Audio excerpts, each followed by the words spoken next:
Good morning. It's believed one person has been killed in a hit and run in Coquitlam last night. Paramedics were called to Austin Avenue and Joyce Street just after 8 o'clock. Witnesses say a man was found unconscious on the road.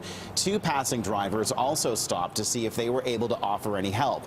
The victim was reportedly in grave condition when he was taken away in an ambulance. Investigators are still looking for the vehicle involved. Coquitlam RCMP are expected to release more information on their investigation this morning. Another shooting has been reported in Surrey, but thankfully this time no one was hurt. It happened at around 9 o'clock last night on 91A Avenue near 124th Street.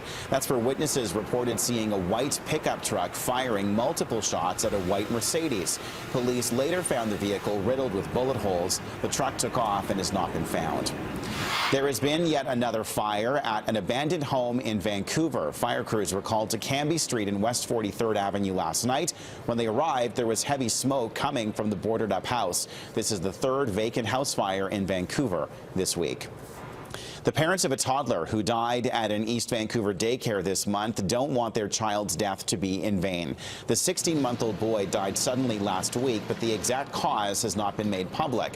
In a statement, Shelley Shepherd and Chris Saney say the daycare system in BC needs massive reform. The couple says parents are rushed to take any available childcare spaces and are pressured into making decisions that may not work for their family. Baby Max Daycare was not licensed, but daycares don't need to be if only 1 or 2 kids are being looked after. Well, you better jump to the pump. Gas prices are down once again, but it's not going to last. A liter of regular fuel will run you about $1.18.9 a liter in some places across the Lower Mainland, but you'd better act fast. GasBuddy.com is predicting prices will go back up again by 2 cents tomorrow. These drivers we spoke with seem to be enjoying the break. It's not bad. It's a little cheaper than normal, so it helps. Yeah, I'm surprised that it's so low. Usually it's like 5 cents more, so it dropped pretty suddenly. Surrey is getting more than $200 million from the province to address overcrowding in public schools. The money will be spent over 3 years to create 5,200 new spaces in the city. Surrey is BC's largest and fastest growing school district. The province has also announced that a Surrey Project Board will be set up to expedite work on new schools or additions. The district and parents are welcoming this new funding and working model, but no priority projects have been identified just yet. Our expectation is within the next couple of months, the project office has told us, and the staff that are going to be working with them have said that within the next couple of months they have already got obvious projects identified. They're going to start working on those and bring forward the ideas so we can put the projects to tender. There are about 7,000 students in portable classrooms, about 300 portable classrooms. This money, even the additional money, won't get rid of that. And the reason is they haven't worked at it over the last 4 years. They've waited till the last minute, right before an election, to make an announcement. Thousands of people are expected to attend an anti-abortion rally in Washington, D.C. this morning. Vice President Mike Pence has agreed to speak at the demonstration. U.S. President Donald Trump is set to meet with his first world leader since taking office. He's scheduled to meet with British Prime Minister Theresa May today. She arrived in Philadelphia yesterday. The pair will likely discuss a new trade deal, defense, as well as Britain's plans to leave the European Union. So as we rediscover our confidence together, as you renew your nation just as we renew ours, we have the opportunity, indeed the responsibility, to renew the special relationship for this new age. We have the opportunity to lead together again.